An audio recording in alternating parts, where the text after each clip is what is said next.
નમસ્કાર દર્શક મિત્રો, મહામંથનમાં આપનું સ્વાગત છે। હું છું હેમંત ગોલાણી। કોરોનાની વૈશ્વિક મહામારીમાં ના માત્ર ભારત પણ આખું વિશ્વમાં હાહાકાર મચી રહ્યો છે। જે દેશો તેના એક નાગરિકને કંઈ પણ થાય તો તે દેશની એમ્બેસીને હચમચાવી નાખે, તે જ દેશ આજે ખુદ કોરોનાની મહામારીથી હચમચી ઉઠ્યા છે। અમેરિકા, બ્રાઝિલ, રશિયા, યુકે કે પછી હોય ઇટલી, આ તમામ દેશોની સ્થિતિ બદથી બદતર થઈ ગઈ છે। નાગરિકો મૃત્યુના મુખમાં ધકેલાઈ રહ્યા છે। અર્થવ્યવસ્થા ગઈ છે ઓક્સિજન પર।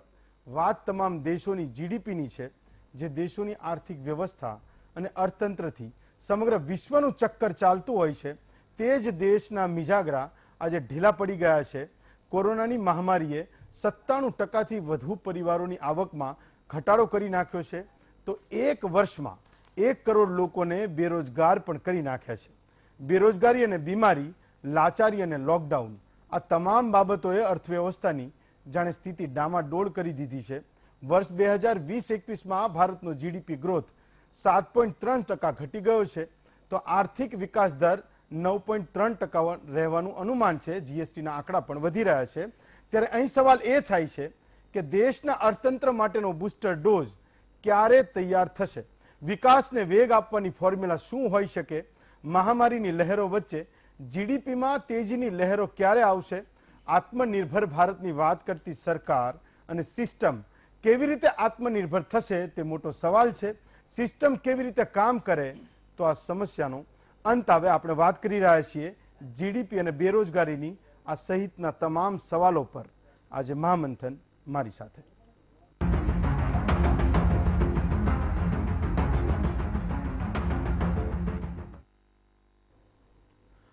તો એક વાત હતી કે સિસ્ટમ કેવી રીતે કામ કરે તો બેરોજગારી અને જે જીડીપીના આંકડા છે જે કે બતાવે છે કે આપણે કેટલા આગળ જઈ રહ્યા છીએ, આપણી વ્યવસ્થા કેટલી આગળ જઈ રહી છે, એ બતાવે છે કે આ આંકડાઓ આપણે જે કોરોના મહામારી આવી એના પછી જે આ સમસ્યાઓ આવી અને એના આંકડા રિફ્લેક્ટ કરે છે। પરંતુ વાત હમણાં સિસ્ટમ અને વ્યવસ્થાની છે। આજે એ વાત કરવી પણ ઉચિત છે કે વ્યવસ્થા અને સિસ્ટમ કેવી રીતે કામ કરે તો એક સામાન્ય માણસની જિંદગીમાં બદલાવ આવી શકે। આપણે આ બધા આંકડાઓને તો ખૂબ સમજતા હોઈએ છીએ, પરંતુ સૌથી મહત્વની વસ્તુ એ છે કે એ જે સિસ્ટમ છે જે કામ કરે છે, જેમાં આપણે રહીએ છીએ, એ આપણને સીધી રીતે આપણા જીવનમાં કેવી રીતે અસર કરતી હોય છે।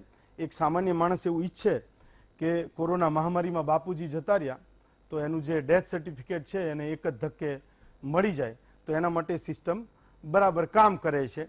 માનો કે આપણે કોઈ એડમિશન લેવું હોય, કોઈ પિતાજી એના દીકરા માટે કોઈ ડોમિસાઇલ સર્ટિફિકેટ માટે રખડતો હોય અને જો એને એક જ ધક્કે ડોમિસાઇલ સર્ટિફિકેટ મળી જાય દિલીપભાઈ, તો હું એવું માનું છું કે કદાચ એ સિસ્ટમ ખૂબ સારી રીતે કામ કરતી હોય અને એ દેખાય, એ માણસ અનુભવ પણ કરે અને કદાચ એવું પણ બને કે કોઈ માં એના હાથમાં જે વીગો નાખેલી છે જેનાથી એને દવા મળે છે, કોરોના પીડિત છે, એના દીકરાને કાંખમાં લઈને એ સરકારી હોસ્પિટલની બહાર રાહ જોવે છે કે એના દીકરાને એડમિશન મળી જાય, એને જે થવું એ થાય અને એની સારી સારવાર થાય। કદાચ આ બધી વ્યવસ્થાઓ જો થઈ જાય, બહુ કોમન વસ્તુ છે, તો કદાચ સિસ્ટમ બહુ સારી રીતે કામ કરે છે એવું કહેવાય। વ્યવસ્થાઓ બદલાતી રહે છે, સિસ્ટમ પણ બદલાતી રહે છે, ચહેરાઓ પણ બદલાતા રહે છે, પણ જે દેશ છે, જે લોકોની લાગણી છે, જે લોકોનો જે જુસ્સો છે, એ વર્ષો સુધી બરકરાર રહેતો હોય છે અને એને રાખવામાં, એ જુસ્સાને બરકરાર રાખવામાં સિસ્ટમ પણ બહુ વધારે મહત્વનો રોલ ભજવતી હોય છે। તો આ તમામ મુદ્દા પર આજનું મહામંથન આપણી સાથે ચર્ચા કરવા માટે ઉપસ્થિત છે ભાજપના નેતા પ્રેરક શાહ, હિમાંશુભાઈ પટેલ કોંગ્રેસના નેતા, દિલીપભાઈ પટેલ વરિષ્ઠ પત્રકાર છે, અજીત શાહ સેક્રેટરી એફઆઈએ જે ઇન્ડસ્ટ્રી અને વેપારી જે આલમ છે એનું પ્રતિનિધિત્વ કરશે, અને આત્મન શાહ જે અર્થતંત્રની વાત કરશે, અર્થશાસ્ત્રી છે, સમસ્યાઓનું સમાધાન કેવી રીતે થઈ શકશે તેની વાત કરશે। આત્મનભાઈ, સૌથી પહેલો તમને એ સવાલ કરવા માંગુ છું કે જ્યારે બેરોજગારીની વાત હોય, સરકારો તમામ આવે જાય અને જે એના આંકડા છે, આપણા દેશમાં એવું કહેવાય છે કે 3-4% જો એ બેરોજગારીનો દર હોય તો આપણે માની લીધું છે કે ઓકે છે, એમાં કંઈ બહુ વાંધો નથી। પણ જ્યારે 11-12% બેરોજગારીનો દર થાય તો સામાન્ય માણસ જે છે, જે નોકરી શોધે છે, પોતાનો કામ ધંધો શોધે છે, એ કેવી રીતે પરેશાન થતો હશે ને સીધી રીતે એને આ જે બધા આંકડાઓ છે એ કેવી રીતે અસર કરે છે? આત્મનભાઈ, બેરોજગારીનો દર શા માટે વધે છે અથવા તો કોરોનાના સમયમાં શા માટે આટલી બધી બેરોજગારી અચાનક વધી ગઈ અથવા તો લોકોને જે રોજગારી મળે છે એમાં ઘટાડો થયો, એ સમજવા માટે આપણું માળખું શું છે એ સમજવું મહત્વનું છે. ભારતમાં સૌથી વધારે લોકો અસંગઠિત ક્ષેત્ર સાથે સંકળાયેલા છે. લગભગ 90% આસપાસ, ±5% આપણે રાખીએ. જુદી જુદી પદ્ધતિઓ દ્વારા અથવા તો જુદી જુદી એજન્સીના જુદા જુદા રિપોર્ટ છે. એટલે અસંગઠિત ક્ષેત્રમાં જે લોકો કામ કરે છે એમાંના ઘણા બધા એવા છે કે જે દૈનિક પગારદાર છે. ધારો કે તમે કડિયાનું ઉદાહરણ લો અથવા તો જે મજૂર કામ કરે છે એનું ઉદાહરણ લો, તો એ લોકો એવા છે કે એમને રોજનો પગાર મળે છે અને રોજ એ નોકરીએ જાય છે અથવા તો કામ કરવા માટે જાય છે. એટલે જો એમને રોજગારી ન મળે અથવા તો એ દિવસે એમને કામ ન મળે એટલે એ બેરોજગાર કહેવાય. તો આવી સંખ્યા ભારતમાં ઘણી વધારે છે. એટલે તમે જોશો કે કોરોના પછી સતત બેરોજગારીના દરમાં વધારો થઈ રહ્યો છે અને એનું મોટું કારણ એ છે કે અસંગઠિત ક્ષેત્રના જે લોકો છે એમને આ લોકડાઉન ખુલ્યા પછી, અનલોકની જે પ્રક્રિયા શરૂ થઈ પછી ફરી પાછું નેશન વાઇડ તો લોકડાઉન ના આવ્યું પણ દરેક રાજ્યોએ પોતપોતાની રીતે રાખ્યું, એના કારણે સૌથી વધારે નુકસાન આવા લોકોને થયું છે. તમે એમને પણ જુઓ, ધારો કે ટુરિઝમ સેક્ટર આખું બંધ છે તો એમાં જે લોકો કામ કરે છે, ધારો કે કોઈ હોટલમાં વેઇટર તરીકે લોકો કામ કરે છે અથવા તો કોઈ શેફ તરીકે કામ કરે છે અથવા તો કોઈ હોટલના મેનેજર તરીકે કામ કરે છે, રિસેપ્શનિસ્ટ તરીકે કામ કરે છે, આ તમામ લોકો પાસે અત્યારે રોજગારી નથી અથવા તો થોડા સમય માટે આવી પાછી જતી રહી. એટલે તમે જુઓ CMIE ના ડેટા છે અથવા તો બીજા કેટલાક ડેટા છે જે ક્વાર્ટર વાઇઝ ડેટા છે અથવા તો મંથ વાઇઝ ડેટા છે, એમાં જુલાઈ ઓગસ્ટ સુધી ઘટાડો થયો, પાછો સપ્ટેમ્બર ઓક્ટોબર નવેમ્બર ડિસેમ્બરમાં વધારો થયો, ફરી પાછું જાન્યુઆરીથી તેમાં ઘટાડો થયો કારણ કે રાજ્યોએ લોકડાઉન નાખ્યું. પ્રશ્ન અહીંયા એ છે કે જો બેરોજગારીનો દર ભારતમાં ઘટાડવો હશે અને સૌથી વધારે અર્બન તમે જુઓ છેલ્લા જે આંકડા આવે છે રૂરલ અનએમ્પ્લોયમેન્ટ કરતા અર્બન અનએમ્પ્લોયમેન્ટ રેટ વધારે છે. એટલે કે શહેરોમાં બેકારીનો દર ગામડાઓમાં જે બેકારીનો દર છે તેના કરતા વધારે છે.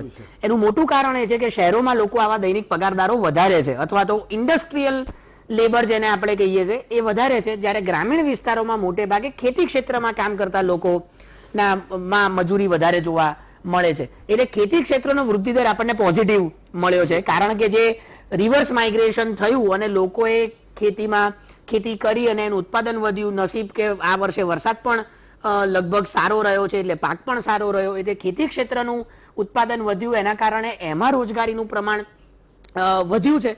પણ સામે અર્બન અનએમ્પ્લોયમેન્ટ જે છે એમાં ખૂબ વધારે, અર્બન અનએમ્પ્લોયમેન્ટ મારા ખ્યાલથી 18% છે, 17.88% જે 31 મેનું અઠવાડિયું પૂરું થાય છે એમાં, અને રૂરલ અનએમ્પ્લોયમેન્ટનો રેટ છે 9.58%.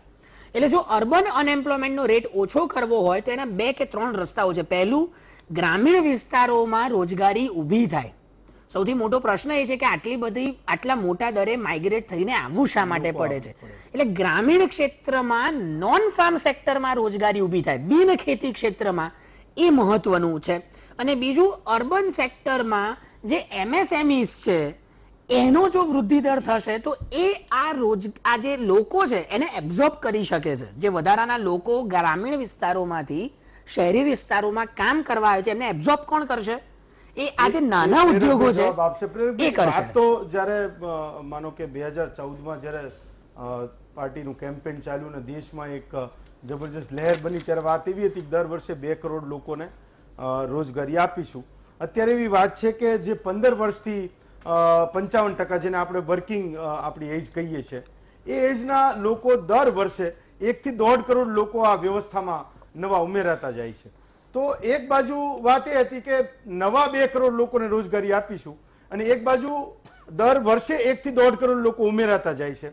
આ બે વચ્ચેનો ગેપ બહુ વધતો જાય છે. થોડા સમય પહેલા તો આપને ખબર છે કે સોશિયલ મીડિયામાં એ ટ્રેન્ડ પણ થયું હતું, મોદી સાહેબ નોકરી આપો, બધી જગ્યાએથી ટ્રેન્ડ થયું હતું. તો એ ગેપને કેવી રીતે પૂરી શકાય એનો કોઈ તમારી પાસે રસ્તો છે? હેમંતભાઈ, આપણે અત્યારે જે ડિબેટ કરીએ છીએ એમાં જે તમારા સ્ક્રીન ઉપર દેખાય છે કે જીડીપીમાં ઘટાડો થયો ને એના કારણે તમે રોજગારીનો આંકલો છો.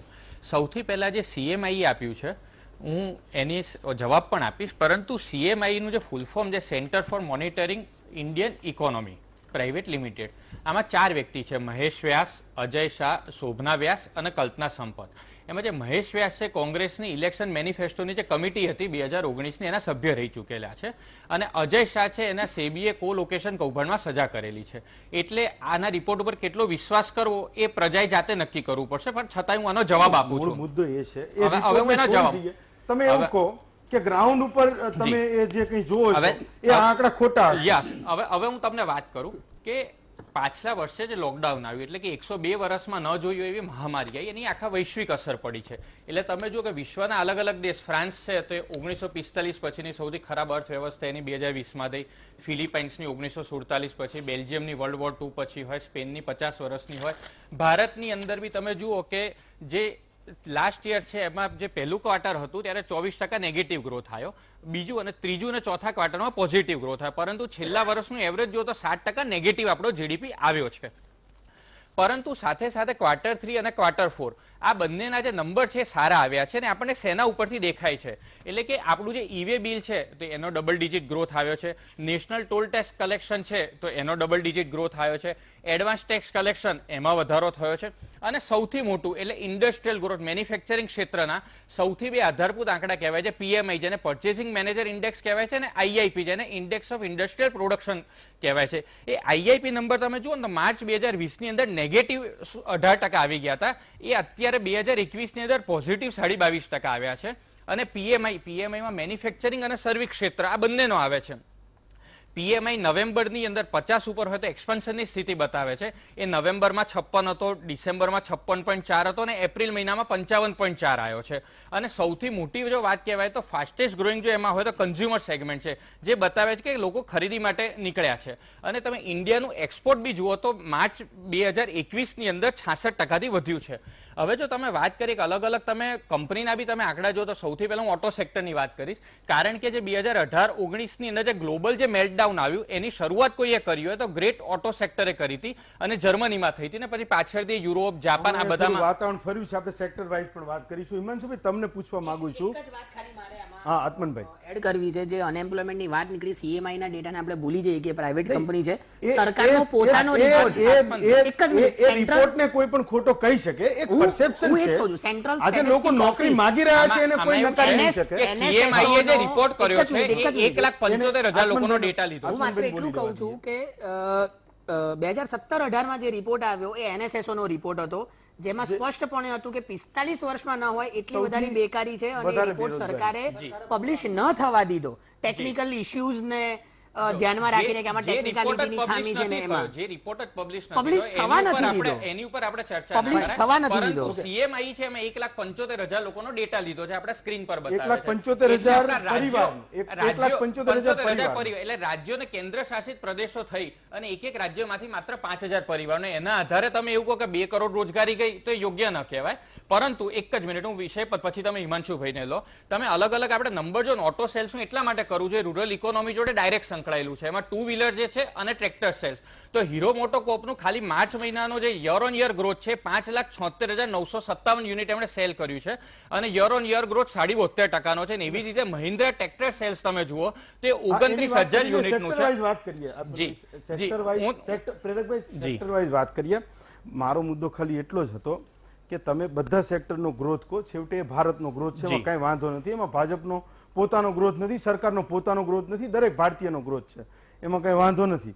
પણ 1,75,000 પરિવારનો ડેટા લેવાય અને માનો કે એ જે કમિટી છે એમાં કોઈ ભાજપની સામેની વિચારધારાનો કોઈ માણસ છે તો એ રિપોર્ટ ખોટો છે એવું ના ઠરાવીએ. માત્ર મુદ્દો એટલો જ છે કે જે પરસેપ્શન છે, જે લોકો જમીન પરથી માગી રહ્યા છે એની વાત છે. હિમાંશુભાઈ, આ જે આખી વાત છે કે જ્યારે બેરોજગારીની વાત હોય ત્યારે કોઈ રિપોર્ટ આવે તો કે આ નથી ઓથેન્ટિક રિપોર્ટ, અથવા તો આવવા નથી દીધો, ટેબલ ઉપર નથી આવ્યો એટલે એની ચર્ચા નહીં કરી શકો. હવે તમે તો અત્યારે સત્તા પર નથી, સવાલ તો એ પણ છે કે આ જે વલણ છે જે રાજકીય પક્ષોનું અથવા સત્તા પક્ષનું, તમને ક્યારે એવો સવાલ નથી થતો કે આવા મુદ્દાને લઈને સત્તા પક્ષને ઘેરવો, સરકારને ઘેરવી એ તમારી જવાબદારી બને છે, જ્યારે કે કોઈ બોલતું પણ નથી? માત્ર કોંગ્રેસ જ જે મુદ્દાઓ છે, ધારો કે કોરોના વખતે જે મહામારી આવવાની હતી એના સંકેત પણ પહેલા આપેલા, ઇકોનોમી ડાઉન થવાની એના સંકેત પણ કોંગ્રેસે આપેલા છે, અને દરેકે દરેક મુદ્દા પર વેક્સિનેશન માટેનો પણ કોંગ્રેસે ઉઠાવેલો મુદ્દો, એટલે જે મુદ્દાઓ પબ્લિકને અસર કરતા છે એને કોંગ્રેસે રજૂઆત કરેલી છે, અને એના માટે એગ્રેસિવલી પ્રધાનમંત્રીને લેટર પણ લખેલા છે અને ધરણા પણ પ્રોગ્રામો કરેલા છે. રહી વાત હવે જીડીપીની, કેમ કે અત્યારે આપણો મુખ્ય મુદ્દો જીડીપીનો છે, તો બીજેપીને અત્યારે કોરોનાનું એક મોટું બહાનું મળી ગયું છે. આમ દરેક વસ્તુ કોંગ્રેસ ઉપર, જેમ અત્યારના પણ આપણે સીએમઈ ડેટાની વાત કરી તો એ કોંગ્રેસ ઉપર. મંજુભાઈ, તમારા ઓડિયોમાં સેજ ટેકનિકલ મુશ્કેલી છે, ટેકનિકલ ટીમ કરી રહી છે. મીનવાઇલ આપણે ઇન્ડસ્ટ્રીના પ્રતિનિધિને પૂછી લઈએ કે જે પ્રકારે આ ડેટા આવી રહ્યા છે, જે પ્રકારે એક સામાન્ય માણસ મૂંઝવણ અનુભવી રહ્યો છે. માનો કે ઘણા બધા રાજ્યોમાં હવે તો એ રાજ્યો બંધ હતા, જે તમામ બજારો બંધ હતા, એમની સેવાઓ બંધ હતી, તો હવે એ ધીમે ધીમે ખુલી રહી છે. માનો આપણા ગુજરાતમાં પણ એ અનલોકની પ્રક્રિયા ધીમે ધીમે છે, જે પ્રતિબંધો હતા એ આંશિક રીતે ખુલી રહ્યા છે. તો ઇન્ડસ્ટ્રી પોતે શું અનુભવી રહી છે આ આખું જે લોકડાઉન છે અને એના પછીનું જે ડિપ્રેશન છે? તો એ આંકડા ક્યાંક ને ક્યાંક જે ભાજપના પ્રતિનિધિ કહી રહ્યા છે કે એવું નથી જે રિપોર્ટમાં દર્શાવાઈ રહ્યું છે. ઇન્ડસ્ટ્રીના પ્રતિનિધિ તરીકે આપ શું અનુભવો છો? ઇન્ડસ્ટ્રીઝમાં આપણે જો ફર્સ્ટ લોકડાઉનની વાત કરીએ તો લગભગ 1.5 મહિનો ઓન એન એવરેજ આપણી ઇન્ડસ્ટ્રી બંધ રહી હતી. પછી જ્યારે ઇન્ડસ્ટ્રી ચાલુ થઈ, કારણ કે લાખો વર્કરોનું માઇગ્રેશન થઈ ગયું હતું, એ ધીરે ધીરે આવી ગયા, એક ડિમાન્ડમાં આવી ગયા અને લગભગ બધું 6 મહિના સુધી સરસ રેગ્યુલર થયું. આપણે હમણાં કહ્યું એમ ગ્રોથ પણ આપણો ઇન્ડસ્ટ્રીનો પ્રોડક્શનનો વધ્યો. પરંતુ આ બીજું લોકડાઉન આવ્યું, પરંતુ એમાં એક બહુ સારી વાત હતી કે ઇન્ડસ્ટ્રીઝને ચાલુ રહેવા દીધી. આપણે જેમ આત્મનભાઈએ કહ્યું કે ભાઈ અર્બનમાં 17.8 આપણી જે બેકારી છે આ આંકડાઓમાં છે. અર્બન એટલે મેઇન તો આપણે ઇન્ડસ્ટ્રીઝ. તો ઇન્ડસ્ટ્રીઝની જો વાત કરીએ તો 10% ઇન્ડસ્ટ્રીઝમાંથી માઇગ્રેશન થયું છે આ સેકન્ડ લોકડાઉનમાં. અને એ ક્યાં થયું છે કે જે નજીકના રાજ્યો છે હવે લગભગ આવવા લાગ્યા છે. એટલે ઇન્ડસ્ટ્રીઝની જો આપણે એઝ વાત કરીએ તો આ બધી હવે ધીરે ધીરે રેગ્યુલર થઈ ગઈ છે. પરંતુ છેલ્લા જે 1.5 મહિનાની અંદર જે ઓક્સિજનનો ઇસ્યુ ઊભો થયો અને જે આખા ઇન્ડિયામાંથી અને ગુજરાતમાં જે કંઈ પણ ઇન્ડસ્ટ્રીએ પૂરો પાડ્યો અને એના લીધે જે ઇન્ડસ્ટ્રીઝ બંધ રહી, એન્જિનિયરિંગ ઇન્ડસ્ટ્રીઝ જે ગુજરાતમાં લગભગ 20% પ્રોડક્શન છે, એના લીધે એના એક્સપોર્ટના ઓર્ડરો પણ કેન્સલ થયા, ઘણા મશીનરીના અથવા તો લેટ થયા. અને કારણ કે સૌથી પહેલો ઓક્સિજન જોઈએ એન્જિનિયરિંગમાં, તમારું કટિંગ હોય, વેલ્ડિંગ હોય, કંઈ પણ ઓક્સિજનની જરૂર પડે. પરંતુ એક હ્યુમન લાઈફનો સવાલ હતો એટલે ઇન્ડસ્ટ્રી એ બાબતમાં કોઈ ચર્ચા ના કરી શકે. પરંતુ એ જે એન્જિનિયરિંગના યુનિટો બંધ રહ્યા એનું કારણે છેલ્લા 2 મહિનાથી કદાચ આ બેરોજગારી કે જે કંઈ પણ આંકડાઓ આવ્યા હોય એ હોઈ શકે. પરંતુ ઇન્ડસ્ટ્રીની એઝ ફાર એઝ ઇન્ડસ્ટ્રીઝની વાત કરીએ તો હવે અહીંયા કોઈ બેરોજગારીનો કોઈ પ્રશ્ન ઊભો થાય એવું લાગતું નથી. કારણ કે ઇન્ડસ્ટ્રીઝને ઘણી વખત એવું બનતું હોય છે કે વર્કરો જોઈતા હોય એ મળતા નથી હોતા, પર્ટિક્યુલર આપણા ગુજરાતની જો વાત કરીએ તો. એટલે જે બેરોજગારી કદાચ સર્વિસ સેક્ટરમાં વધારે હોઈ શકે, કારણ કે એનું માઇગ્રેશન ઘણું બધું બહાર જતું રહ્યું હોય અને એની તકલીફો ઊભી થઈ શકે. બાકી અજીતભાઈ, તમારી વાત સાચી છે કે જે બેરોજગારીનો જે મુદ્દો છે ઇન્ડસ્ટ્રી એના લેવલે પ્રયત્નો કરતી હશે. દિલીપભાઈ, તમને પૂછવા માંગુ છું કે માનો કે સરકાર છે, કેન્દ્ર સરકાર એવી વાત કરે છે કે મિનિમમ ગવર્નમેન્ટ ને મેક્સિમમ ગવર્નન્સ હોવું જોઈએ. ઓકે, તો એ એક નારો છે. તો તમને નથી લાગતું કે આવી રીતે આ પ્રકારના નારા સરકાર પોતાનો જે રોજગારી આપવાનો જે મૂળભૂત જે મુદ્દો છે એનાથી ધીમે ધીમે ધીમે ધીમે ધીમે ખસી રહી છે? કારણ કે એ બધી જ વાત ઇન્ડસ્ટ્રી ઉપર આવશે, નીતિ નિર્ધારણ એક આખો જુદો મુદ્દો બની જશે અને બેરોજગારીનો જે મૂળ મુદ્દો છે એમાંથી કેન્દ્ર સરકાર પોતાના જે હાથ છે એ ખેંચી લે. ભલે ચૂંટણી વખતે વચનો થઈ શકે અને બધી વાતો થઈ શકે, પરંતુ જ્યારે વાસ્તવમાં આપવાની વાત થાય ત્યારે એ મિનિમમ ગવર્નમેન્ટના મુદ્દા હેઠળ એનો હાથ પાછો ખેંચતી હોય એવું દેખાય તમને? યુવાનો બી કહે ને કે સૂત્રો આપવાના હોય તો સરકાર સારામાં સારા સૂત્રો આપે, એટલે સૂત્રોમાં તો ના જ નથી, કેવા સૂત્રો આપે. પણ યુવાનો તો રોજગારી મળવી જોઈએ. એટલે પછી હવે પકોડાને પણ એની બી આપણે ખ્યાલ છે, યુવાનોએ જ એની મજાક ઉડાવી હતી કે તમે પકોડા તળો છો બહાર સ્ટુડિયોની બહાર, તો એ પણ એક જાતની રોજગારી છે. એટલે એનું કારણ એટલા માટે છે કે રોજગારી પ્રાયોરિટી નથી રહી સરકારની કોઈક કારણસર. બીજી ઘણી બધી પ્રાયોરિટી છે, એટલા માટે નથી રહી કે અર્થતંત્ર પણ એવું લાગે છે કે સરકારની પ્રાયોરિટી નથી રહી. એ શા માટે નથી રહી એનું કારણ 2 છે. એક તો કેન્દ્રીકરણ, એનડીએ સાથે જોડાયેલા કદાચ જેને સૌથી વધારે ભણેલા ગણેલા અર્થશાસ્ત્રી કહી શકીએ તો એ સુબ્રમણ્યમ સ્વામી છે. એણે કહ્યું છે કે પીએમઓને કારણે મુશ્કેલી, કારણ કે પીએમઓમાં એવા અધિકારી બેઠા છે કે એને કંઈ અર્થશાસ્ત્રની કે અર્થતંત્રની ખબર નથી પડતી અને નિર્ણયો બધા પીએમઓમાંથી લેવાય છે. ટેલેન્ટનો અભાવ છે. તમે કોઈ લગભગ તમે નેશનલમાં અથવા જાણકારને સાંભળશો તો એવું કહેશે કે નરેન્દ્ર મોદીની સરકારમાં આર્થિક બાબતોની ટેલેન્ટનો અભાવ પ્રથમથી રહ્યો છે. અરુણ જેટલી સારા નેતા, એ સારા એડવોકેટ બી ખરા અને ભાજપ માટે ઉપયોગી નેતા, પણ એને તમે ઉત્તમ અર્થશાસ્ત્રી ન ગણી શકો, એટલે એ બહુ મોટી મુશ્કેલી રહી છે. એ પછી પણ જે બી કોઈ નાણાં ખાતામાં આવ્યા અથવા તો નાણાં પ્રધાન બન્યા એની પોતાની કેટલીક મર્યાદાઓ રહી છે. બહુ બધા નામ છે કોણ કોણ છોડીને જતું રહ્યું, ઉર્જિત પટેલથી માંડીને નીતિ આયોગના જોડાયેલા સુબ્રમણ્યમથી માંડીને ઘણા લોકો છોડીને જતા રહ્યા. એક ટેલેન્ટ હતી, કારણ કે અર્થશાસ્ત્રના નિષ્ણાંતો છે, એની કામ કરવાની પદ્ધતિ અલગ હોય. એ આઈએસ ઓફિસરની જેમ કામ ન કરી શકે, એ રાજકારણની જેમ કામ ન કરી શકે, તમારે એની પાસેથી કામ લેવું પડે. એ નથી એનડીએ સરકારમાં, એને કારણે આ મુશ્કેલી થઈ છે. અને બીજી મુશ્કેલીની શરૂઆત નોટબંધીથી થઈ છે. આપણે જાણીએ છીએ કે નોટબંધીની એક શરૂઆત થઈ, એ પછી તબક્કાવાર આપણા અર્થતંત્રને નુકસાન થતું રહ્યું છે. કોરોના એક આપણે એકચ્યુઅલી બહાનું મળ્યું છે કે કોરોનાને કારણે નુકસાન થયું છે, એનો તો બહુ સ્વયં સ્પષ્ટ છે. પણ કોરોનાની પહેલાની સ્થિતિ વિચારો. કોરોનાની શરૂઆત થઈ ગયા માર્ચમાં, 1.25 વર્ષ પહેલા. એના આગલા ક્વાર્ટરમાં આપણે 4% પહોંચી ગયા હતા. એના આગલા 8 ક્વાર્ટરમાં સતત જીડીપી નીચે જતો હતો. એટલે એ વખતે જ આપણે અર્થતંત્ર મુશ્કેલીમાં હતું. બીજી જે તમે બેરોજગારીનો મુદ્દો લીધો એ એટલા માટે અગત્યનો છે કે કોઈક રીતે એવું મોડલ ગોઠવાયું કે ઇન્વેસ્ટમેન્ટ કદાચ વધારે આવે, પણ જેટલું ઇન્વેસ્ટમેન્ટ આવે, 1 લાખ કરોડનું ઇન્વેસ્ટમેન્ટ આવે તો કેટલી રોજગારી મળવી જોઈએ, એનું જે પ્રમાણ હોવું જોઈએ, પ્રમાણ એવું થયું કે રોજગારી ઓછી મળે એવા પ્રકારની ઇન્ડસ્ટ્રી આવે કે એમાં તમને રોજગારી ઓછી થાય.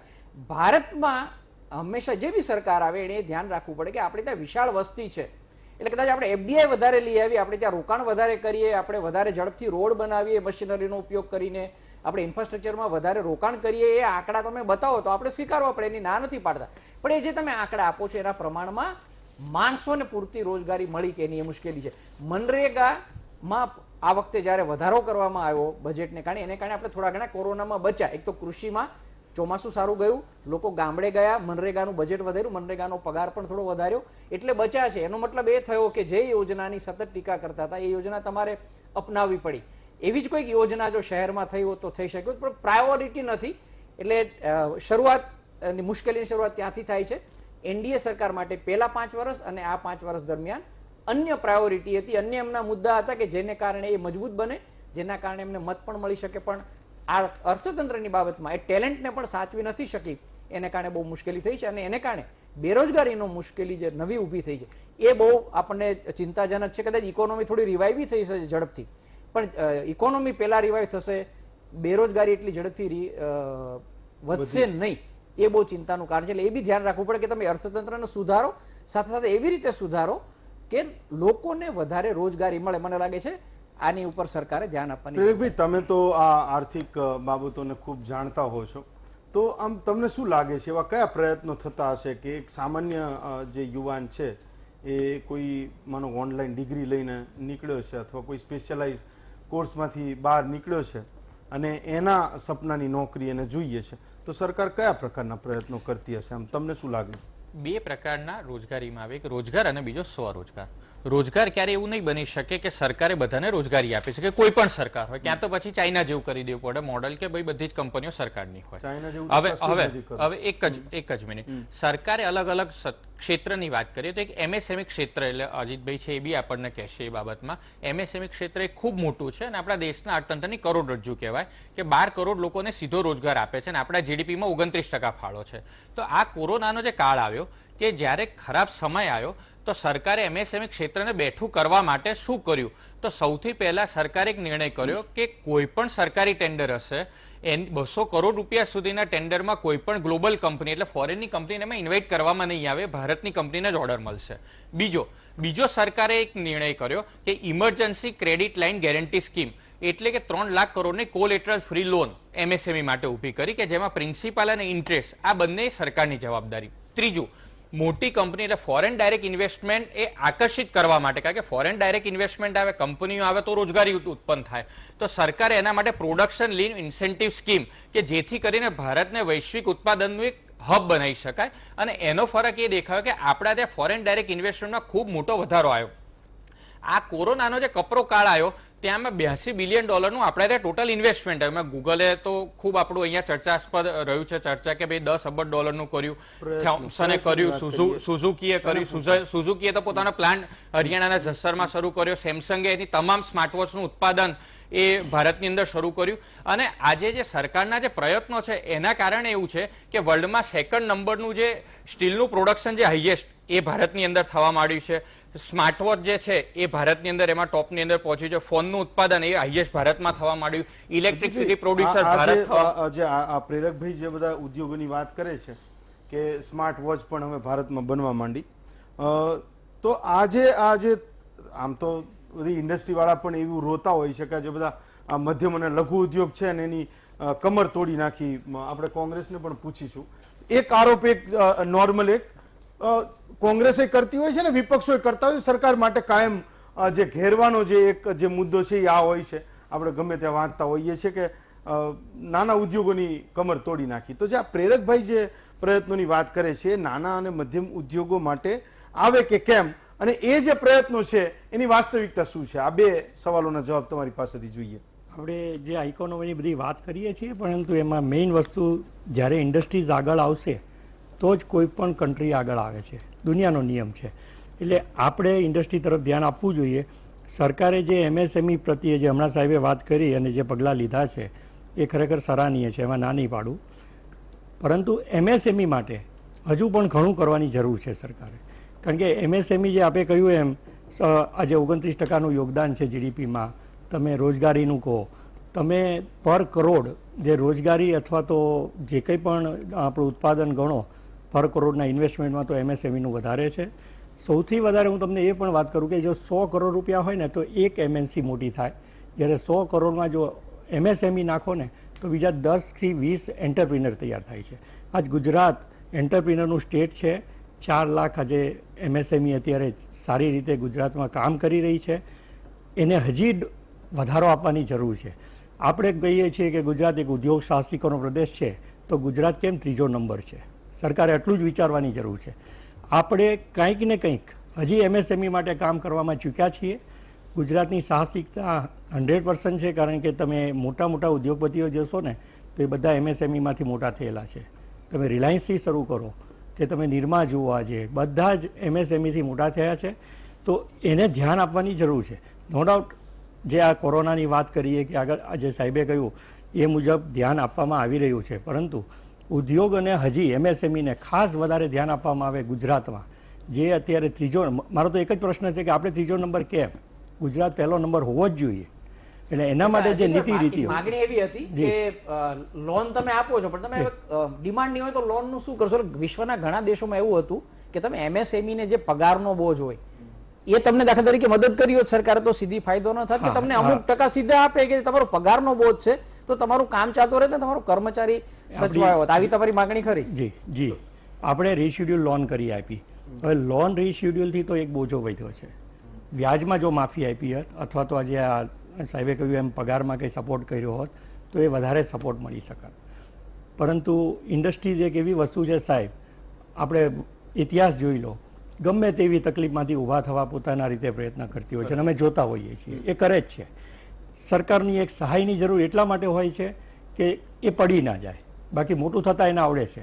અને એ જે પ્રયત્નમાં જે સાહેબે જે કહ્યું એક બે વસ્તુ એડ ઓન કરવા જેવી હતી એ નથી થઈ શકી સમાવ, અને એ એક થોડીક દુઃખની બાબત છે. પરંતુ MSME ને જો હજી પણ ધ્યાન આપવામાં આવશે તો દેશની ઇકોનોમીમાં હું તમને કહું કે સાહેબ MSME થી જ આગળ આવશે. એક ખાલી કદાચ આપને ધ્યાન તો હશે જ, પણ આ સરકારે એક નિર્ણય કર્યો છે કે કોર્પોરેટે જે એના ટોટલ ઓર્ડર છે એના 25% ઓર્ડર કમ્પલસરી MSME ને આપવા. આ ખૂબ મોટો નિર્ણય છે. અને એ બીજી એક ફિકીસી એ બધાની એક માંગણી હતી કે MSME ની વ્યાખ્યા બદલવી.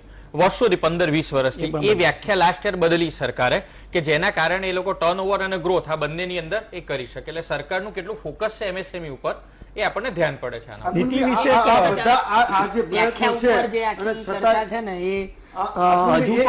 એક સવાલ હતો, તમે વ્યાખ્યાની વાત કરજો કે આ બધા જ પ્રયત્નો છે. આ તો એક સામાન્ય વ્યક્તિ તરીકે હું પણ સમજવા માંગુ છું કે આ જે બધા પ્રયત્નો છે કે આટલા બધા નિર્ણયો કર્યા, ઇન્ડસ્ટ્રી માટે આટલી બધી છૂટછાટો આપી, તો પણ એ રોજગારીનું સર્જન ના થાય અને માહોલ એક એવો બને કે રોજગારી જોઈએ છે એવું કેમ? આ કોન્ટ્રાસ્ટ શું છે? એટલે અથવા તો માહિતી દોષ છે કે અથવા તો કંઈક વાસ્તવિકતા જુદી છે? બે ત્રણ જુદા જુદા પ્રશ્નો છે, એટલે હું એક જવાબ. એક પહેલી ડેફિનેશનની વાત નીકળી કે MSME ની ડેફિનેશન બદલાઈ અને એમાં એ લોકોએ જે અપર લિમિટ હતી એ વધારી. ઘણા બધા ઉદ્યોગપતિઓને એવી બીક છે અથવા તો ઘણા વિશ્લેષકોને પણ એવી બીક છે કે હવે આ લિમિટ વધારી છે, આથી જે મોટા ઉદ્યોગપતિઓ MSME ની અંદર આવી ગયા એ આનો લાભ ન લઈ જાય. ગ્રાઉન્ડ લેવલે શું થશે તો હજુ થોડોક સમય જાય પછી ખબર પડે, અથવા તો જે ઉદ્યોગ સાથે સીધી જ રીતે સંકળાયેલા છે એ વધારે કહી શકે, પણ આવી એક ડર છે. બીજી વાત એ મહત્વની છે કે જ્યારે આ ડેફિનેશન બદલાઈ ત્યારે એની પાછળનું રેશનલ શું છે, એની પાછળનું લોજિક શું છે એ ક્યાંય બતાડવામાં નથી આવ્યું. એક પ્રેસ કોન્ફરન્સમાં નિર્મલા સીતારમણજીને કોઈ જર્નાલિસ્ટે પ્રશ્ન પણ પૂછ્યો, પણ એના પ્રશ્નના જવાબમાં પણ કોઈ રેશનલ આપવામાં ન આવ્યું કે કયા આધાર ઉપર તમે આટલો મોટો નિર્ણય લઈ રહ્યા છો અથવા તો આ ડેફિનેશન બદલી રહ્યા છો. બીજી જે વાત નીકળી એ રોજગારીની. હવે અહીંયા છે ને પ્રશ્ન બે છે. એક, દર વર્ષે લોકો જે વિદ્યાર્થીઓ છે એ પોતાની ડિગ્રી લઈને અથવા તો વોકેશનલ ડિગ્રી લઈને રોજગારના બજારમાં આવે છે, બરાબર, એ બંધ થયું નથી.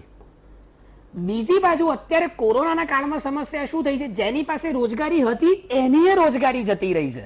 એટલે હવે તમારે જેની ગઈ છે એને પણ રોજગારી આપવાની છે અને જે નવા શ્રમ બજારમાં આવશે એને પણ રોજગારી આપવાની છે. એટલે આ એક બહુ મોટી ચેલેન્જ છે. અને હું વારંવાર કહું છું, તમે કોઈ પણ દેશ અત્યારે જોઈ લો, એ લેફ્ટ વિંગ હોય, એ રાઇટ લીનિંગ કન્ટ્રી હોય, પ્યોરલી કેપિટાલિસ્ટ કન્ટ્રી હોય કે પ્યોરલી કમ્યુનિસ્ટ કે સોશિયાલિસ્ટ કન્ટ્રી હોય, યુરોપ છે, સ્કેન્ડિનેવિયન કન્ટ્રીઝ છે, અમેરિકા છે, બધાએ ફિસ્કલ સ્ટિમ્યુલસ આપ્યું છે. સીધી જ સામાન્ય લોકોને મદદ થાય એવું આપ્યું છે. ટ્રમ્પની છાપ સૌથી વધારે કદાચ કેપિટાલિસ્ટ પ્રેસિડેન્ટ હશે આખા વિશ્વમાં એવી છે, તેમ છતાં પણ એમણે પોતાની જીડીપીના 10 થી 12% સીધી જ મદદ કરી છે. આત્મનિર્ભર ભારત પેકેજ હું વારંવાર કહું છું, એમાં ક્યાંય સીધી મદદ નથી. એ માત્ર જીડીપીના 1 થી 2% છે. જે 10% કરવામાં આવે છે એમાંથી 4% તો RBI ના છે, એટલે એ તો તમે સીધા કાઢી જ નાખો. બીજા જે 6% વધ્યા એમાં લોન છે, પણ લોન તો તમે ક્યારે લેવા જાવ? એક્ઝેક્ટલી. અને તમે મોરેટોરિયમ આપ્યું છે, તમે વ્યાજમાં તો માફી આપી જ નથી, તમે 3 વર્ષ પછી ભરો, પણ પછી તો વ્યાજ સાથે જ ભરવાની છે ને. આ 3 મહિના તમને છૂટ આપી, સોરી 3 વર્ષ નહીં 3 મહિના.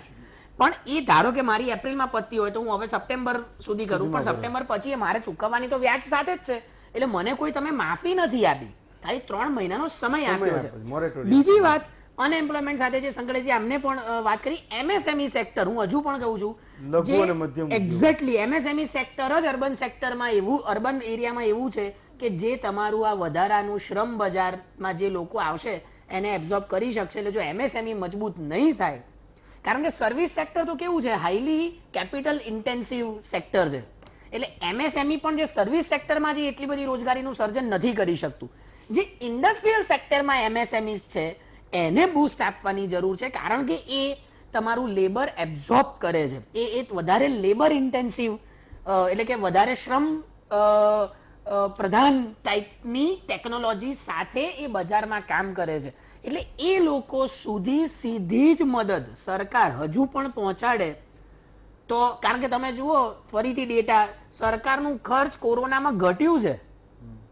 એટલે એ વાત સાચી છે. આપણે હંમેશા કેવી રીતે ઘટે બધા ફિસ્કલ ડેફિસિટ કાબુમાં રાખજો, પણ અત્યારે કાબુમાં ન રાખો તો કોઈ ટીકા ન કરે. એકચ્યુઅલી મને ચિદમ્બરમે હમણાં એવું કહ્યું નોટો છાપો ને, આપણી પાસે એક વાત એ પણ કે તમે નોટો છાપો, ભલે ફિસ્કલ ડેફિસિટ હોય પણ આપો નોટો અને આપો. તમારું જીએસટી કલેક્શન વધ્યું છે, 1 લાખ કરોડની ઉપર, સ્ટેટનું પણ વધ્યું છે, સેન્ટ્રલ ગવર્મેન્ટનું પણ વધ્યું છે. તો તમે એનો લાભ ઉઠાવી શકો કરો એને તો.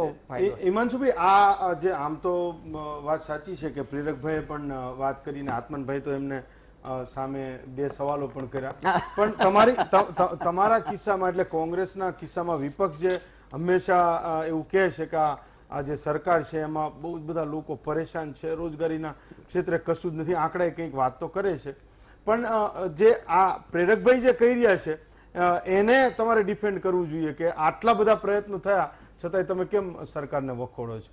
જો જે પ્રમાણે સરકાર, જેમ અગાઉ હું વાત કરતો હતો પણ માઇકના પ્રોબ્લેમના કારણે, અને કદાચ બની શકે કે બીજેપી અહીંયા પણ બોલવા નથી દેતી જસ્ટ લાઇટર નોટમાં, એટલે એ જે રજૂઆત હું કરું છું એમાં એ છે કે સરકારની જે પોલિસી રહેલી છે એક નીતિ વિષયક પોલિસી જ નથી રહી, એ હંમેશા પોલિટિકલ પોલિસી એની રહેલી છે. કે એનું દ્રષ્ટાંત તમને કહું કે જીડીપી ગ્રોથ રેટ જ્યારે 2014-15માં પહેલી વખત જ્યારે એનડીએ સરકાર આવી ત્યારે 8.26% હતો, પછી ક્રમશઃ ઘટતો જાય છે. એટલે એને કોરોનાનું બહાનું કે કોંગ્રેસનું બહાનું એ નથી, એને તો એની પરફોર્મન્સ બેઝ જે અત્યારે દેખાય છે એ પોલિસી છે કે જે આજે 2016માં 8.26% હતો, 2017માં 7.04%, એટલે 1.22% ઘટ્યો, 2018માં 6.12% થયો, એટલે 0.94 ઘટ્યો, 2019માં 4.18% થયો, જેમ દિલીપભાઈએ કીધું અગાઉ કે 4% હતો એ, એટલે 1.94% ઘટ્યો, અને સીધો 2020માં -7.3%, એટલે એ 11.48% ઘટ્યો. અને ક્યુમ્યુલેટિવ જોવા જઈએ કે 8.26 પ્લસમાંથી -7.23, એટલે 15.56% એ ઘટ્યો છે. હવે 1% જીડીપી ગ્રોથ રેટ ઘટે ને એટલે ઇન્ડિયન ઇકોનોમીની જે જીડીપીનું જે ફોર્મ્યુલા છે એમાં 2 લાખ કરોડનું નુકસાન એ રીતના થાય. એટલે 15% ઘટ્યો તો 30 લાખ કરોડનું નુકસાન આ ગવર્મેન્ટે કરેલું છે. સામે ગવર્મેન્ટે ઇન્કમો તો બધી લીધી, ગવર્મેન્ટ કહે કે government is not for business, પણ સૌથી વધારે બિઝનેસ ગવર્મેન્ટે કરેલો છે. 20 લાખ કરોડ સીધા પેટ્રોલની સબસિડીના જે સબસિડીનો બેનિફિટ આપવાનો હોય એની જગ્યાએ એક્સાઇઝના ભાગે 20 લાખ કરોડ પબ્લિક જોડેથી ઉઘરાઈ લીધા. ગવર્મેન્ટે અર્નિંગ બધા કરેલા, જીએસટીની આવકમાં પણ અર્નિંગ કર્યા, તો એ પૈસા જાય છે ક્યાં? હવે 5 ટ્રિલિયન ઇકોનોમીની વાતો કરીએ છીએ તો 5 ટ્રિલિયન ઇકોનોમીની જગ્યાએ 5 ટ્રિલિયન જે અત્યારે બેન્કિંગ ફ્રોડ થઈ ગયા છેલ્લા 5 વર્ષમાં, તમે એ જુઓ. એટલે આ પૈસા બધા એક સિસ્ટમેટિક વેમાં ડાયવર્ઝન થાય છે, એ પણ બની શકે. આરબીઆઈમાંથી તમે 1.76 લાખ કરોડ લો છો, પછી બીજા 30,000 કરોડ ડિવિડન્ડના રૂપમાં લો છો, હવે આ વર્ષે બીજા 1 લાખ કરોડ લીધા, અને પબ્લિક જોડે એક પણ પૈસો આવતો નથી. જેમ આપણે ડિમાન્ડ માટેની વાત કરી કે ફિસ્કલ જે પેકેજ આપવા જોઈએ કે ડાયરેક્ટ પબ્લિકની જોડે સહાય કરવાની, તો એ થતું નથી. જ્યારે તમે કોરોનાના બહાના ઉપર તમે જીડીપી ગ્રોથ રેટનું કહો છો, પ્રેરકભાઈએ બધા દ્રષ્ટાંતો આપ્યા, તો એના ઉપરથી તો પ્રેરકભાઈએ ગવર્મેન્ટને એક સુઝાવ એ આપવો પડે કે તમે પ્રાઇવેટનું તમે જીડીપી જુદો કાઢો અને ગવર્મેન્ટનો જીડીપી જુદો કાઢો. કેમ કે તમે પ્રાઇવેટના ડેટાની વાતો કરો છો, ગવર્મેન્ટના ડેટાનું શું છે? પ્રાઇવેટ કંપનીઓ ખાલી 30-35 કંપનીઓને બેનિફિટ માટેના તમે આંકડાની વાતો કરો છો. એ ટીસીએસની તમે વાતો કરો છો, ટીસીએસ કંપનીએ બીજી એવી વાત કરી છે કે 2024માં અમે દરેક કોર્પોરેટ ઓફિસો બંધ કરીશું, વર્ક ફ્રોમ હોમ કરીશું, તો એ રિયલ એસ્ટેટને બધા સેક્ટર્સનું શું થશે? એટલે પોલિસી તમારી જે વાતો તમે કરો ત્યારે એ તમારે જોવું પડે કે ગવર્મેન્ટના પરિક્ષેપમાં વાત કરો છો. એક બાજુ તમે પ્રાઇવેટ કંપનીને સારી દેખાડીને ગવર્મેન્ટને ખોટી દેખાડી રહ્યા છો, એ તમારામાંથી જે પુરવાર થઈ રહ્યું છે. ગવર્મેન્ટના જીડીપીના આંકડા છે ડાઉન આવે છે, બાંગ્લાદેશ જેવા બાંગ્લાદેશના પ્લસમાં આવે છે, એને કોરોના નહોતો નડ્યો, બીજી બધી કન્ટ્રીને કોરોના નહોતો નડ્યો. જે વખતે ડોક્ટર મનમોહનસિંહ વખતે ઇન્ડિયાનું 3જા નંબરનું સ્થાન હતું જીડીપી ગ્રોથ રેટમાં, અત્યારે 194 દેશોમાંથી 142માં ક્રમે આવી ગયેલું છે. આવું તો પરફોર્મન્સ કરેલું છે આ એનડીએ ગવર્મેન્ટને. અને પાછું એનડીએ ગવર્મેન્ટને વિપક્ષે ક્યારે એને નડ્યું નથી. કોંગ્રેસ વખતે જ્યારે એક એફડીઆઈ પોલિસી એફડીઆઈમાં ઇન્ક્રીઝ કરતા હતા ત્યારે એમાં ઘણા બધા વિઘ્નો કરતા હતા. ગેસના પ્રાઇસમાં વધારો થાય તો એમાં પ્રોબ્લેમ કરતા હતા. અત્યારે તો એફડીઆઈ તમે ફૂલ કરી દીધેલી છે. એ વખતે જે અત્યારે એમએસએમઈની વાતો કરે છે, ત્યારે કોંગ્રેસે જ્યારે રિટેલમાં એફડીઆઈ લાવવાની વાત કરેલી ત્યારે એમાં કીધેલું કે જે એનું જે રિટેલમાં એફડીઆઈ આવે, ફોરેનની જે કંપની આવે, તો 30% જે ઉત્પાદન જે પ્રોડક્ટ છે એ અહીંયા ઘરેલું ઉત્પાદનમાંથી લેવાની. ત્યારે એ પોલિસી જ્યારે તમે એફડીઆઈ રિટેલમાં લાયા ત્યારે એ પોલિસીનો જ વિરોધ કરી દીધો. એટલે એમએસએમઈની વાતો જાહેરમાં સ્પીચમાં કરવાની કે અમે એમએસએમઈને બેનિફિટ આપીએ છીએ, પણ જ્યારે પોલિસી મેકિંગની ડિસિઝન્સમાં આવે ત્યારે એમએસએમઈને બાકાત રાખવાની. એટલે આ નીતિ નિર્ધારણ વિશે પણ નીતિ નિર્ધારણ વસ્તુની એ જ ફેક્ટ છે ને. તમે વસ્તુ સમજો, નીતિ નિર્ધારણ બોલવાનું કંઈક જુદું અને કરવાનું કંઈક જુદું, એટલે એની આ અસર દેખાઈ રહી છે દેશમાં. આ નીતિ નિર્ધારણ વિશે આપણે પ્રેરકભાઈનો પણ જવાબ લઈશું. એ પહેલા એક નાનકડો બ્રેક લઈએ અને એના પછી આ તમામ લોકોને પૂછીશું કે જે સ્થિતિ બની છે, આંકડાઓ પરથી જે કંઈ આપણે અનુભવી રહ્યા છીએ એ કેવી છે, વાસ્તવમાં એની જે સીધી અસર છે એ સામાન્ય માનવી પર કેવી પડે છે.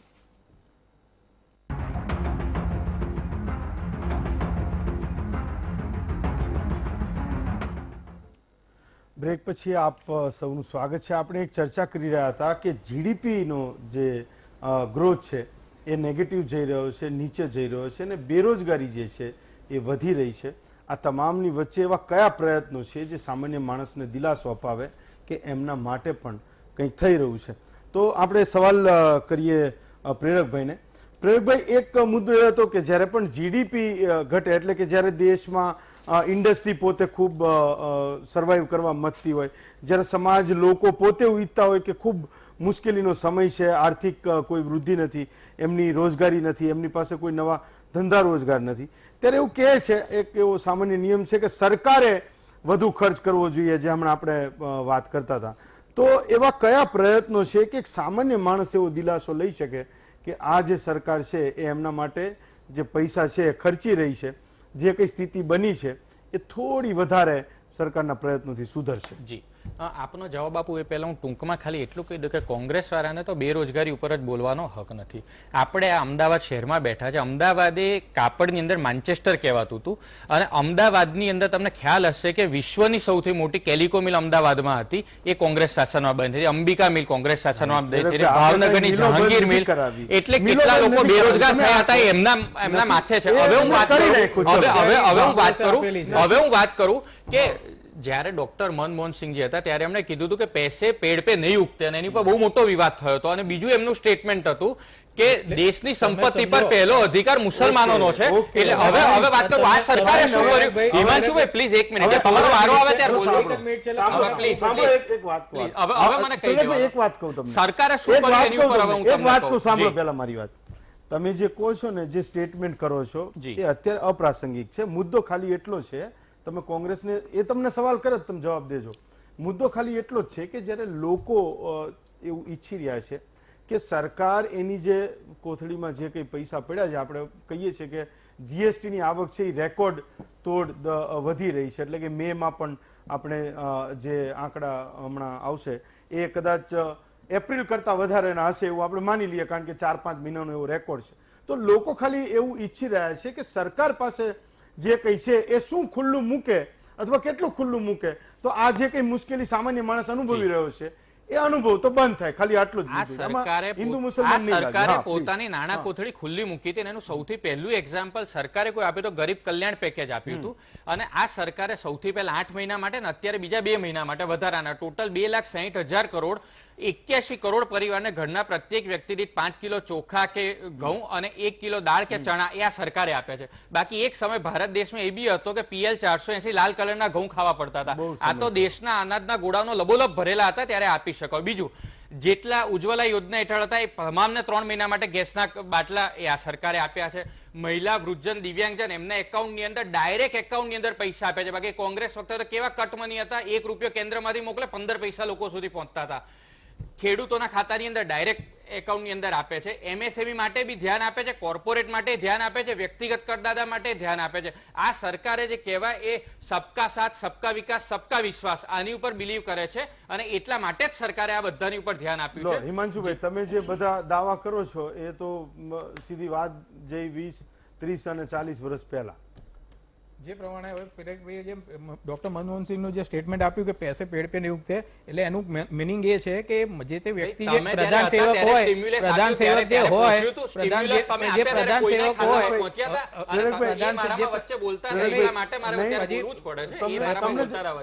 બોલ્યું તો તમારે જેટલું બોલવું બોલો, તમારી સરકાર બોલો, તમે બોલો, પ્રજાને જોડે સાચું બોલો. સાંભળી લો, પૈસા અહીંયાથી સર્જન કરવા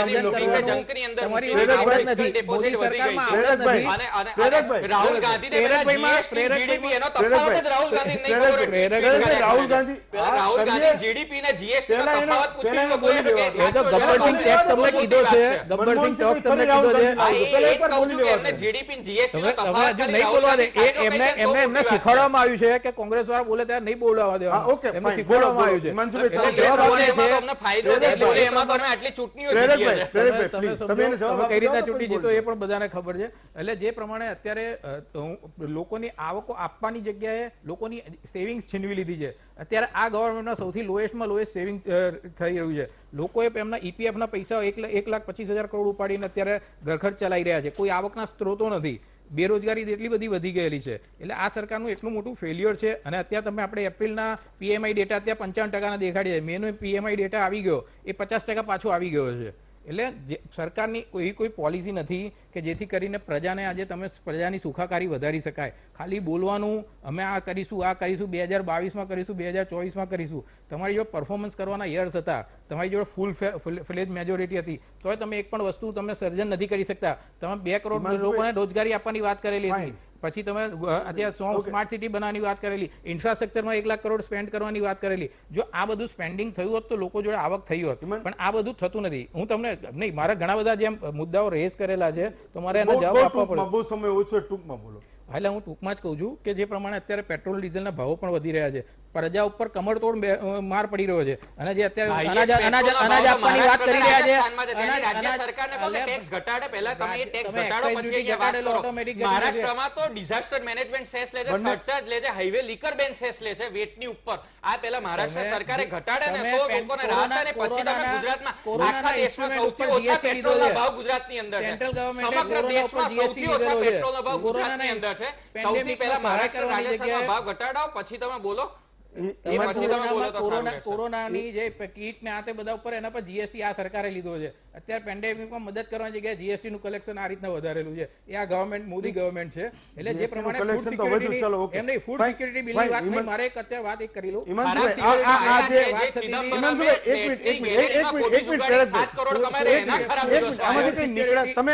તમે પોલિટિકલ જે વાત કરો છો એની સામે આજે આત્મનભાઈ છે અને દિલીપભાઈ છે, બંનેને એક સવાલ પૂછવો છે કે વાત તો સાચી કે આ આરોપો કરે છે, આંકડા કંઈક જુદું કહે છે. દિલીપભાઈ, એવા શું પ્રયત્નો થાય કે એક સામાન્ય માણસને એવું લાગે કે એના માટે કંઈક થઈ રહ્યું છે, અથવા તો આ જે આખો જે ડિપ્રેશનનો માહોલ બન્યો છે એમાંથી દરેક વ્યક્તિ એ બહાર આવી શકે, ચાહે ગામડાનો હોય કે શહેરનો હોય? દિલીપભાઈ, એક છે ને ભરોસો આપવાની જો જયારે આપણે લોકડાઉન કર્યું એ પછી મારી આવક ઓછી નહીં થાય, જે ભરોસો આપવાનું હતું એ કરવાની જરૂર હતી. એને બદલે લોન વાળું વધારે સરકારે નથી આપ્યું ને, સરકારે જે કંઈ આપ્યું 4.5 લાખ કરોડથી વધારે લગભગ આપ્યું છે, એની ના નથી. જનધન મનરેગામાં ફાળવણી વધારી અને એનો પગાર પણ વધ્યો. એનો કારણે ફાયદો શું? એના 202 કર્યા, એને કારણે ગામડામાં ફાયદો થયો. રિપોર્ટ એવા છે ઘણા બધા રાજ્યોમાં જે મનરેગા છે બંધ પણ છે. એટલે મેં હમણાં જે પગાર વાળી વાત કરી, એવી કોઈ યોજના હોત કંપનીઓ, એટલે કમસે કમ કંપનીઓ જે પગાર બિલ એનું હતું ને એટલા કાં તો પૂરું આપે તો થોડુંક એ આપે, કદાચ 20-30% 70% જેટલું પગાર બિલ એમએસએમઈ ને આપી દીધું હોત તો છૂટા ન કર્યા હોત લોકોને. લોકો ભલે ઘરે 3 મહિના 4 મહિના લોકડાઉનમાં બેઠા, પણ એનો પગાર બંધ ન થયો હોત તો એનું જે સ્પેન્ડિંગ છે એ ચાલુ રહ્યું હોત, અથવા એક કોન્ફિડન્સ રહ્યો હોત તો હું સ્પેન્ડિંગ કરી શકત. એ ઉપરાંત રિક્ષાવાળા, ટેક્સીવાળા કે જે બંધ થઈ ગયા કામકાજ, એને તમે થોડુંક ડાયરેક્ટ બેનિફિટ આપ્યો, જે રીતે તમે ખેડૂતને 6,000 રૂપિયા આપો છો એવું કંઈક કર્યું હતું, લોકોના હાથમાં સીધા પૈસા આવ્યા હોત, એક કોન્ફિડન્સ લેવલ રહ્યું હોત અને સ્પેન્ડિંગ સાવ રિસ્ટ્રિક્ટ ના થઈ ગયું, લોકો બંધ ન કરી દીધું હોત તો ઇકોનોમી થોડીક વધારે સારી રીતે ચાલતી રહે. એવું કંઈક થયું હોત તો વધારે ફાયદો. આત્મનભાઈ, તમારા મતે એવા કયા પ્રયત્નો થયા હોત અથવા થવા જોઈએ, હજુ સમય છે કે એક દિલાસો સામાન્ય માણસને રહે અને આપણે બધા આમાંથી બહાર આવી શકીએ? એક વાતનો ઉલ્લેખ જે થયો એ જરાક પતાવીને હું આ મુદ્દા પર આવું. જીડીપીના વૃદ્ધિ દરની ભારતના ઇતિહાસમાં સૌથી વધારે જીડીપીનો વૃદ્ધિ દર 2005, 6, 7, 7, 8 આ 3 વર્ષમાં રહ્યો છે, 9% કરતાં પણ વધારે. કોની સરકાર છે ને શું છે એમાં આપણે નથી પડતા. આ 3 વર્ષ, સળંગ 3 વર્ષ એવા રહ્યા કે જેમાં જીડીપીનો વૃદ્ધિ દર 9% કરતાં વધારે રહ્યો ભારતના ઇતિહાસમાં, સ્વતંત્ર ભારતના ઇતિહાસમાં પહેલી વખત. એમાં એક વસ્તુ કહી દઉં, અને જ્યારે નોન કોંગ્રેસી ગવર્મેન્ટ આવેલી છે ત્યારે જીડીપી ગ્રોથ રેટ ડાઉન ગયેલો છે, એ પણ છે. નોન કોંગ્રેસી ગવર્મેન્ટ આવી ત્યારે જીડીપી ગ્રોથ રેટ ડાઉન ગયેલો છે. નોન જીડીપી ગવર્મેન્ટ આવી ત્યારે ઇવન કોંગ્રેસી સરકાર હતી ત્યારે દેશનું સોનું ગીરવે મૂકવું અને દેશની કરન્સી ડિવેલ્યુ કરવી પડી.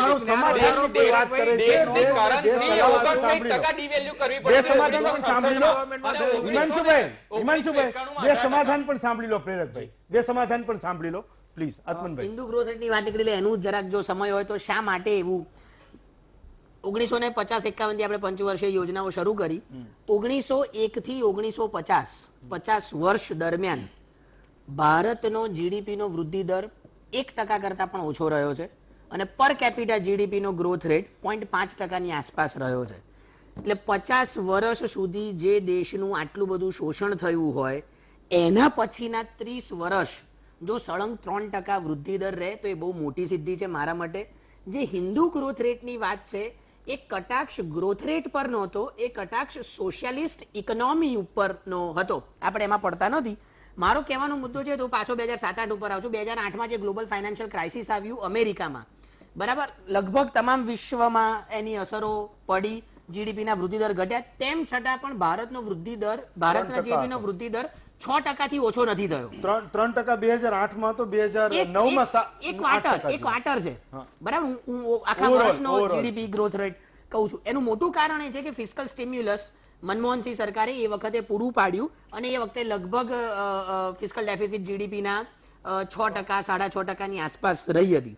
અત્યારે જે સૌથી મોટી સમસ્યા છે, મને એવું લાગે છે અને છેલ્લા આ 7 વર્ષમાં એ જોવા મળ્યું છે કે સીધી જ જે સહાય મળવી જોઈએ નથી મળતી. તમે મનરેગાનું પણ આ વર્ષનું બજેટ જુઓ, એમાં કોઈ મોટો ધરખમ વધારો નથી કર્યો, ઘટાડો કર્યો છે, બરાબર. ગયા વર્ષના જે સુધારેલા અંદાજો તમને મળે, રિવાઇઝડ એસ્ટિમેટ, એના કરતા તો ઘટ્યો છે, બજેટ એસ્ટિમેટ કરતા વધ્યો છે. એટલે એ બહુ ચિંતાજનક વિષય છે કે જ્યારે લોકોને સીધી જ રીતે જરૂર છે નાણાંની, એ કોઈ પણ રીતે તમે આપો, તમે જનધન ખાતાઓમાં આપો, તમે બીજી કોઈક રીતે એમને પહોંચાડો, અસંગઠિત ક્ષેત્રના લોકો સુધી નાણાં પહોંચે, એ ખૂબ જરૂરી છે. અને જો એ થશે તો જ ભારતીય અર્થતંત્ર બચેલું રહેશે. કારણ કે આપણું અર્થતંત્ર, હું વારંવાર આ કહેતો હોઉં છું, એ ઇનવર્ડ લુકિંગ ઇકોનોમી છે. એ ડોમેસ્ટિક કન્ઝમ્પશન અને ડોમેસ્ટિક ઇન્વેસ્ટમેન્ટ, જે સ્થાનિક વપરાશ છે અને સ્થાનિક મૂડીરોકાણ છે, એની ઉપર નભે છે.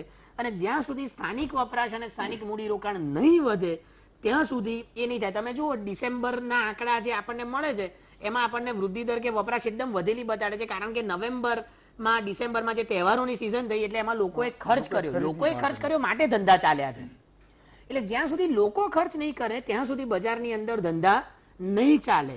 એટલે સીધી જ રીતે સરકાર ખર્ચ કરે, અત્યારે ફિસ્કલ ડેફિસિટ એટલે કે રાજકોષીય ખાધની ચિંતા ન કરે અને કોઈકને કોઈક રીતે લોકો સુધી નાણાં પહોંચાડે તો જ સામાન્ય માણસને આમાં ફાયદો થશે. અને બીજું, લોકડાઉન જ્યારે કરવામાં આવે, કોઈ પણ સરકાર હોય, મને લાગે છે કે સૌથી પહેલું લોકડાઉન દિલ્હીમાં જાહેર થયું હતું ને એ પણ અચાનક જાહેર થઈ ગયું. તમે આજે એવું કહો કે સાંજે 10 વાગ્યાથી લોકડાઉન, એવું ન ચાલે. કેટલા બધા, તમે એ વખતે પણ જુઓ દિલ્હીના રાજીવ ગાંધી સ્ટેડિયમ પાસે કેટલી ભીડ થઈ હતી. પણ ચર્ચા ફરી ક્યારેક કરીશું. આજે એટલે હું એ કહું છું કે અર્થતંત્રને ધ્યાનમાં રાખીને તમે થોડુંક પ્લાનિંગ સાથેનું લોકડાઉન કરો. કારણ કે આ બધા સ્ટેટ્સ એવા છે, દિલ્હી, ગુજરાત, રાજસ્થાન, મહારાષ્ટ્ર, કે જેમાં લોકો આવે છે અને લોકો જાય છે કામ કરવા માટે સ્પેશિયલ.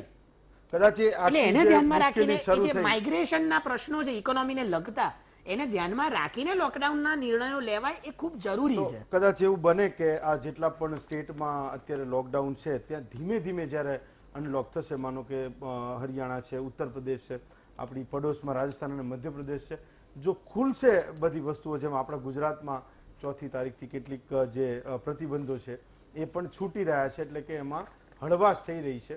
તો આત્મનભાઈ જે કહી રહ્યા છે કે લોકડાઉન અચાનક નાખ્યા રાજ્યોમાં, કેટલાક સંજોગોમાં લોકો ખૂબ પરેશાન થયા અને જે ધંધા રોજગારને મોટી અસર થઈ, એ કદાચ એમાંથી આપણે હવે કદાચ ધીમે ધીમે બહાર આવી શકીએ. તો મુદ્દો એ હતો કે એવો કયો બુસ્ટર ડોઝ આપણી ઇકોનોમીને લાગે અને એક સામાન્ય માણસને સમજાય એવો લાગે કે એના માટે કંઈક થઈ રહ્યું છે. આજે આ તમામ જે મહાનુભાવો આપણી સાથે જોડાયા, પ્રેરકભાઈ, હિમાંશુભાઈ, દિલીપભાઈ, અજીતભાઈ અને આત્મનભાઈ, આ તમામ મહાનુભાવોનો ખૂબ ખૂબ આભાર.